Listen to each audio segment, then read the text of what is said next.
Hey YouTube, how's it going? So I actually ended up topping at both my sneak peeks, not one, but both.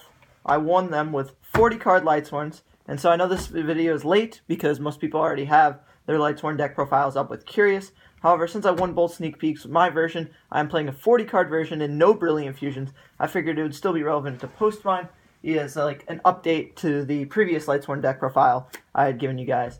I know that also we are going to do some other deck profiles as I promised, such as Gem Knights, as they just got their new Link monster. Charlie is playing them. And also I'm going to definitely be doing Noble Knights, as that is one of my favorite decks, as soon as I get my hands on some Isolates.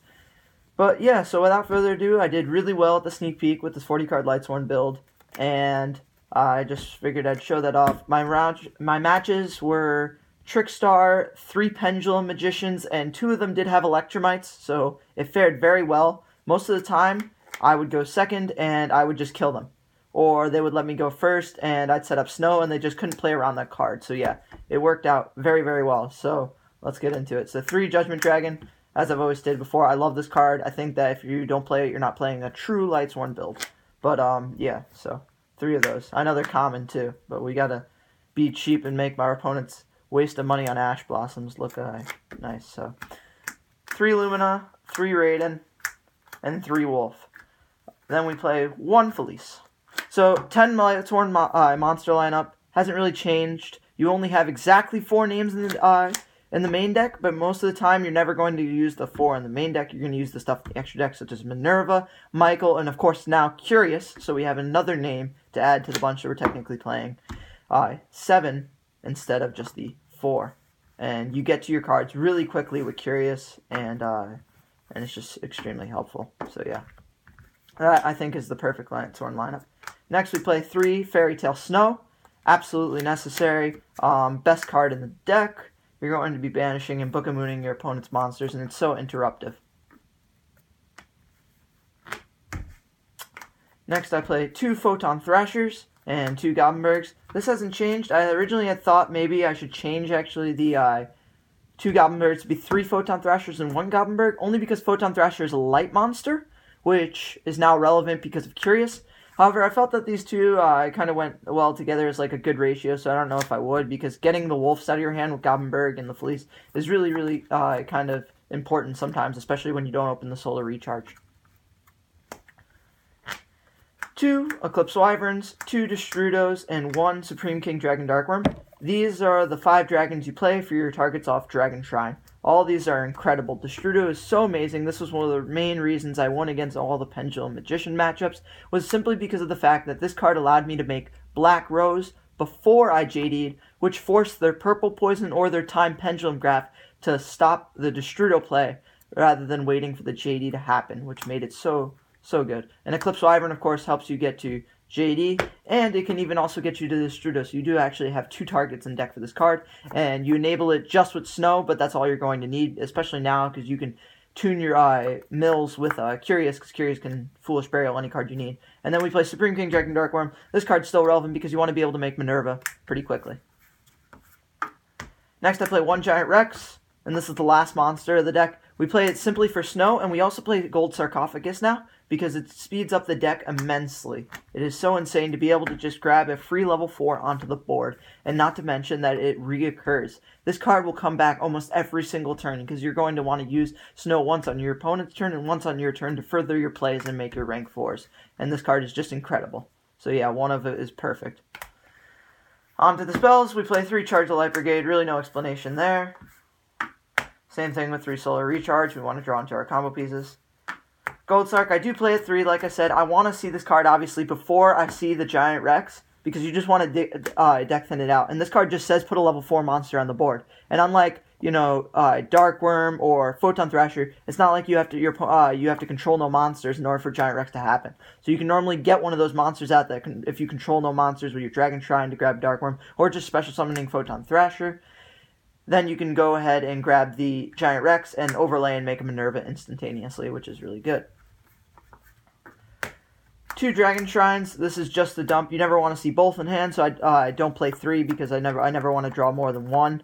But yeah, it's obviously great because it dumps your Destrudo, which gives you a play. It dumps your Eclipse Wyvern, which gets you JD, and dumps your Supreme King Dragon Darkworm, which gets you a free level 4. So all those cards are very intriguing. Then finally for the 1-ofs, 1 Reinforcements, 1 Soul Charge, and 1 Foolish Burial. All obviously great 1-ofs.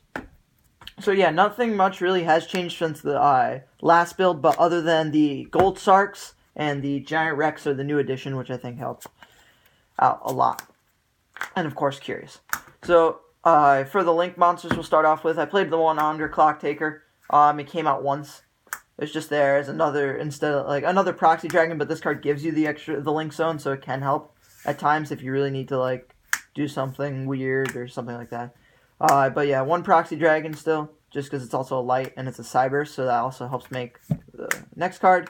Curious, which is the brand new Lightsworn Link. If you don't know what it does, on summon it Foolish Burials any card, a monster you want, and then it mills 3 off of a card anytime a card effect is activated that would send a card from the deck to the grave. So it actually mills off its own effect, so you send and then you can mill 3 more cards. And when it dies, it adds a monster from your graveyard back to your hand, which is really crucial because it helps you with the consistency of the deck when it comes to JD, because a lot of times you might mill your JD early, and this card gets it back for you, which is insane and also counts as another name.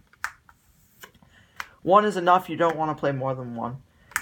Next, I played 2 Firewall, because you can link the Curious off the board and make the Firewall really easily because you can Curious into a Wolf or something, and this can make your plays really extend, and this also, of course, with, other cards, such as you can make Curious, you can co-link them, you can make another Firewall.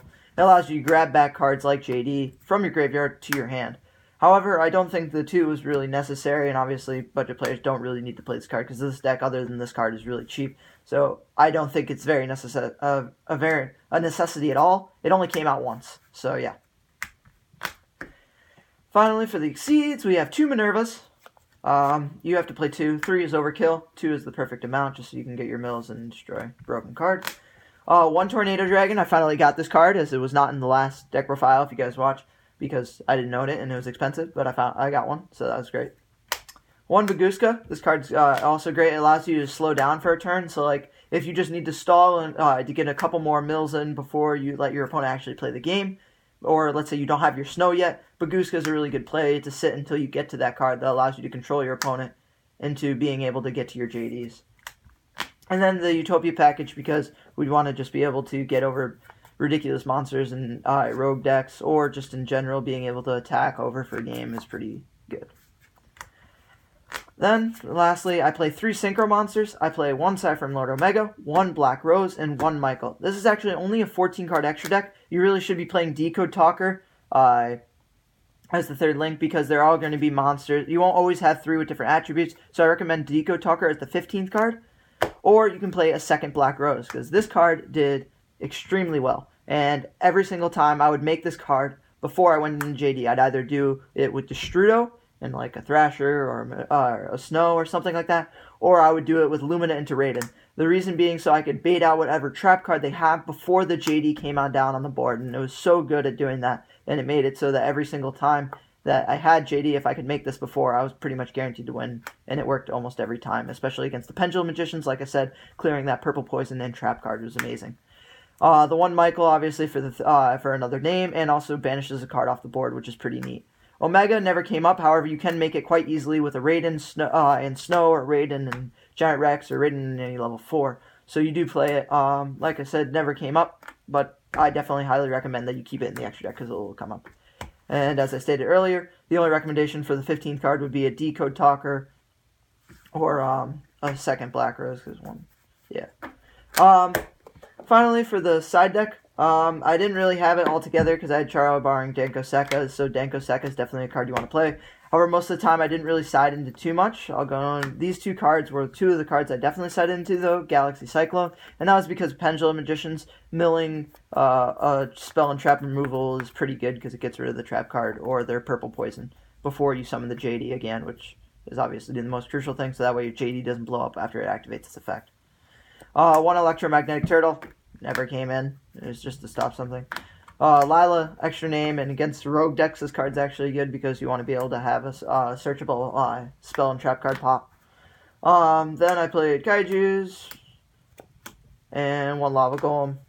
I don't really know why. Just ABC, I guess, because Banishing Lightsworns and perhaps Macabre, so that way they didn't have a way over my Minerva and stuff, but they never came out. Like I said, I didn't really use the side deck all that much. I was able to do very well just with the deck itself. The deck is extremely fast, so I think this is a very consistent build of Lightsworns, being only being 40 cards. I mentioned I don't play Brilliant Fusion. I don't like that engine because it gives you one more card to brick with, and you're already playing 3 Wolves in most of the Lightsworn decks and a 1 Felice. So if you add a Garnet into the mix along with some other combo pieces, Brilliant Fusion's going to be kind of dead, in my opinion, so I didn't really like them. But yeah, so that's it for my updated Lightsworn deck. I hope you guys enjoyed, and like I said, we'll have Gem Knights coming up next, and Noble Knights as soon as I possibly can. Alright, Rogue Scrubs out. Thanks.